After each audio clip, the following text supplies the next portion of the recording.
안녕하세요. 해성김입니다. 9월 17일 해외 선물 시황 말씀드리겠습니다. 우선 오늘 예정된 경제지표 이벤트로는 9시 30분에 근원소매 판매 8월 발표 예정되어 있고, 새벽 1시에는 아틀란타 GDP 나우 3분기 발표가 예정되어 있습니다. 둘 다 침체 위험도를 가늠할 수 있게끔 하는 지표인 만큼 이 발표 전후로 나름 꽤 큰 변동성이 예상됩니다. 그럼 나스닥부터 나스닥 100 인덱스 주봉으로 큰 흐름 보고 넘어가겠습니다. 나스닥은 2002년부터 2007년까지 대파동 1파동 진행한 후에 2008년까지 대파동 2파동이 나왔고, 이후 대파동 3파동은 2021년 말까지 진행되었고, 대파동 4파동은 2022년 10월까지 나온 후에 현재는 대파동 5파동 구간으로 보고 있습니다. 이 대파동 5파동에서도 현재는 중파동 4파동 구간이 나오고 있고요. 현재 이전 고점을 이은 저항선 부근에서 살짝 저항을 맞아주고 있는 모습 보이고 있는데, 프리장에서 다시 오르고 있습니다. 저 개인적인 생각으로는 FOMC 전에 이 저항선을 확실히 넘어주긴 조금 힘들 것 같고, 저항선을 비비다가 한 차례 떨어졌다 오르던지 아니면 지지하면서 오르던지 이런 모습을 보여줄 것 같습니다. 나스닥 선물 차트로 보시면 이제 7월 중순부터 하락 파동이 WXY 파동으로 나왔고, 이후에 상승이 한 차례 나왔다가 조정이 ABC로 나온 뒤에 다시 반등이 나오고 있는 것으로 보고 있는데, 이번 주부터 이 월볼이 바뀌면서 갭이 생겼습니다. 그래서 우선은 갭이 있는 차트로 보시면 이전 중파동 3파동 채널을 지지하면서 올라주는 모습 보이고 있습니다. 근데 이제 갭이 없는 차트로 보시면은 이제 아무래도 조금 채널이라던가 추세선에 조금 변동이 있는데요. 이 회색 선이 이 대파동 5파동의 추세선이고, 이 검은색 선이 중파동 3파동의 추세선입니다. 그래서 지금 보시면 이전까지 큰 흐름은 비슷한데, 최근 구간 보시면 이전 고점을 이은 저항선 부근에서 저항 맞고 떨어졌다가 다시 상방 돌파해주면서 지금 오르고 있습니다. 그래서 저는 파동 카운팅을 이렇게 1, 2, 3, 4, 5 형식으로 해볼 수 있다고 생각하고 있고요. 그래서 지금 상승 파동에 5파동 상승이 나오고 있는 것이고, 최대 19,900까지 오를 수 있다고 보고 있습니다. 이 19,900선이 이전에 저항선으로 말씀드렸던 19,700선과 같다고 보시면 되거든요. 그래서 최대 19,900까지 오른 후에 조정을 줄 것으로 보고 있고, 조정은 크게는 9월 말까지 이 삼각수렴 하단부까지 진행할 수 있다고 보고 있습니다. 9월 말까지 조정을 보고 있는 이유는 이 계절성까지 생각했을 때 그렇습니다. 계절성을 봤을 때는 이번 주보다도 다음 주가 조금 더 안 좋기 때문에 이제 이번 주에 오른다고 해서 하락이 다 끝났다고 보기에는 한 차례 하락은 주고 올라간다고 보는 것이 합당하고, 그 하락이 짧게 끝나는 것을 상정하기보다는 충분한 하락을 가정하고 나서 매매를 하는 것이 제일 안전하겠습니다.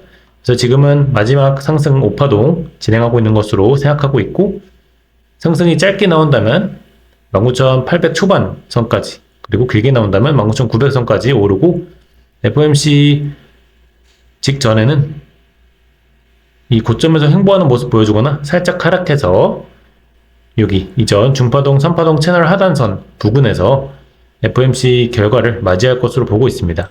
25bp 인하하냐 50bp 인하하냐 요거의 차이가 있는데, 25bp를 인하하면 예정보다 조금 적게 인하했다는 생각에 하락이 나올 수 있고, 또 50bp를 인하하면 뭔가 문제가 있어서 50bp를 인하하는 게 아니냐 하는 두려움에 또 하락이 나올 수 있습니다. 두 가지 경우 모두 일시적으로는 하락을 유발할 수 있는 소재이기 때문에 저는 이번 주 그리고 다음 주 초까지는 조심해야 된다 생각하고 있습니다. 저는 19,900까지 오면은 지금 갖고 있는 물량을 모두 털고 숏포지션으로도 전환할 생각을 갖고 있고요. 지금 당장 매도를 들어가기에는 추세가 아직 안 꺾였기 때문에 추세 꺾이는 거 보고 들어가시는 게 좋겠습니다. 그리고 사실 풋옵션으로 해칭하는 거에 대해서도 이전부터 이런 급락 가능한 구간에서 말씀드리긴 했는데, 지금 보니까 옵션 프리미엄이 꽤나 비싸게 책정되어 있습니다. 그래서 옵션으로 해칭하는 것도 그렇게 좋은 생각으로 보이진 않습니다. FOMC를 앞두고 변동성이 크게 예상되기 때문에 그에 비례해서 옵션 값도 높아진 상태입니다. 그래서 옵션으로 해칭하는 것보다는 이런 기준선들을 기준으로 매매를 들어가시는 걸 추천드리고 있습니다. S&P 또한 7월 중순부터 하락 파동 WXY 파동으로 나온 뒤에 상승 나왔고 이후 ABC로 하락 나온 뒤에 반등이 진행되고 있는데 지금 갭이 생기면서 이전 중파동 3파동 채널 하단 지지하면서 오르는 모습 보이고 있습니다. 하지만 이제 갭이 없다고 가정한다면 이 3파동 채널 하단까지 아직 좀 더 남은 것이겠죠.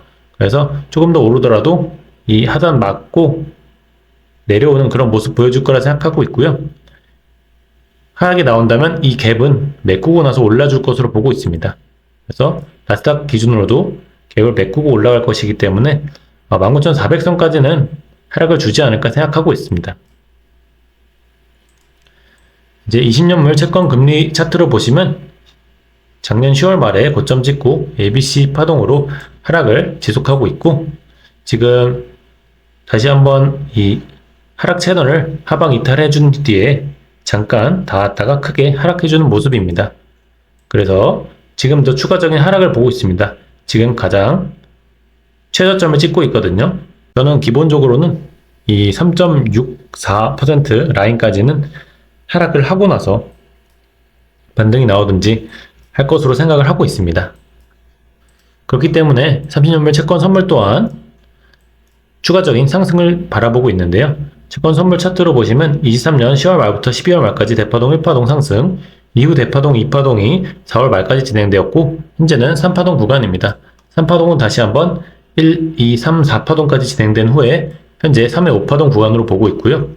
이 3파동이 끝난 후에 4파동까지 진행하는 것을 생각해보면 4파동이 하락이 진행되더라도 1파동과 겹치면 안되기 때문에 이 3회 5파동이 1, 2, 3, 4, 5파동으로 크게 나올 수 있음을 말씀드리고 있습니다. 저는 그렇게 생각하고 있기 때문에 추가적인 상승이 일주일, 2주일 정도는 더 나올 수 있을 것으로 보고 있습니다. 그래서 지금 제가 파동 카운트를 간단하게 해보면은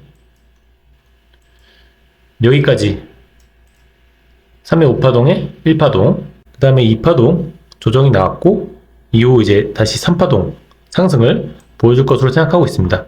다만 이런 세부 카운팅은 이 차트의 흐름에 따라서 변경될 수 있기 때문에 그냥 간단하게만 참고해 주시기 바랍니다.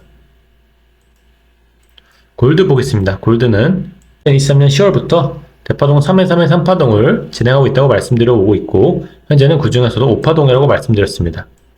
이 3회 3회 3파동의 5파동 중에서도 1, 2, 3, 4파동까지 거친 후에 현재 마지막 5파동을 그리고 있는 것이라고 말씀드렸고 이 5파동이 어디까지 갈지 모르나 충분히 올라줬기 때문에 매수를 들어가기는 어렵고 5파동까지 이미 끝났을 가능성에 대해서도 말씀드렸습니다.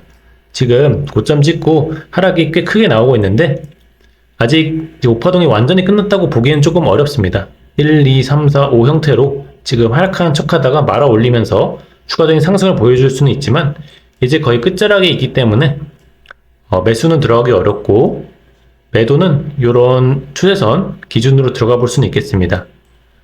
저는 조금 더 흐름을 지켜볼 생각이고 만약에 상승이 한 차례 더 나오면서 이전 고점을 한 번 더 갱신해 준다면 그 자리에서는 숏을 들어가 볼 수 있을 것으로 생각하고 있습니다. 크루드오일 보겠습니다. 크루드오일은 2022년 3월부터 하락 파동을 진행하고 있고 ABC 형태로 익스펜디드 플랫 A 파동 나왔고 이후 삼각수렴 B 파동이 나온 후에 현재는 하락 C 파동이 다시 나오고 있는 것으로 보고 있습니다. 이 C 파동은 다시 한번 지그재그 형태로 하락 파동이 나오고 있는 것으로 보고 있고요. 최근에 이 하락 파동 채널을 따라서 잘 하락해 주다가 크게 올라주면서 상승 파동을 만들었죠. 그러다가 지금 다시 한번 하락이 나오고 있습니다. 짧은 시간봉으로 보시면 지금 이 하락 채널을 상방 이탈하면서 크게 반등이 나왔다가 재차 떨어지고 있거든요. 지금 저는 추가적으로 지속적으로 저점을 갱신하는 하락이 지속적으로 나올 수 있다고 생각하고 있고 다시 한번 반등이 나오더라도 숏을 지속적으로 들어갈 수 있는 구간으로 보고 있습니다. 저는 지금 70.7과 70.4의 하나씩 들어가서 숏 포지션을 유지하고 있고요. 지금 반등이 나오더라도 저는 숏을 추매할 예정에 있습니다. 지금 구간도 이전 고점을 기준으로 숏 포지션 들어갈 수 있는 구간으로 보고 있고요. 반등 나온다면 오히려 더 좋겠죠. 반등이 나오더라도 결국 크게 오르지 못하고 하락하는 모습 보일 것으로 생각하고 있습니다. 유로 차트 보겠습니다. 유로는 2022년 10월부터 23년 7월까지 대파동 1파동, 이후 대파동 2파동이 올해 4월 중순까지 나온 후에 현재는 대파동 3파동 구간으로 보고 있고요. 이 3파동은 다시 한번 1, 2, 3, 4, 5 형식으로 진행될 것이라 보고 있고 지금은 3회 3회 5파동 구간입니다. 현재는 이전 고점을 이은 저항선을 지금 지지해주면서 돌파해주려는 모습 보이고 있습니다. 바로 돌파하지 못할지라도 추가적으로 비비는, 횡보하는 모습 보이다가 올라줄 것으로 보고 있습니다. 그래서 저는 유로도 앞으로의 상승 가능성을 더 높게 보고 있습니다. 유로 같은 경우에는 가지고 있는 달러 자산이 있다면 그 달러 자산의 하락, 환율의 하락에 따른 그런 손해를 해칭하기 위한 수단으로서라도 구입해두면 좋습니다. 선물이라서 레버리지가 50배이기 때문에 소량만 조금 구비해둬도 그 환율에 따른 손실을 막을 수 있거든요. 저도 그래서 유로의 경우는 일정 수량 계속 보유하고 있습니다. 마지막으로 N차트 보겠습니다. N은 이전까지 지속적으로 우하향 해오다가 7월 11일부터 상승파동 1파동 시작해서 8월 초까지 진행되었고 2파동이 러닝 플랫 형식으로 진행된 후에 3파동이 나가고 있는 것으로 보고 있습니다. 이 N 또한 세부 카운팅을 좀 해보자면 1, ABC 러닝 플랫 2파동, 이후 3파동 나가는 것으로 보고 있습니다. 다만 이 세부 카운팅은 차트 흐름에 따라서 계속 변할 수 있는 것이기 때문에 간단하게 참고만 하시길 바라고 저는 N 또한 지속적인 상승을 보여줄 것으로 보고 있습니다. 네, 오늘 영상은 이것으로 마치겠습니다. 시청해주셔서 감사합니다.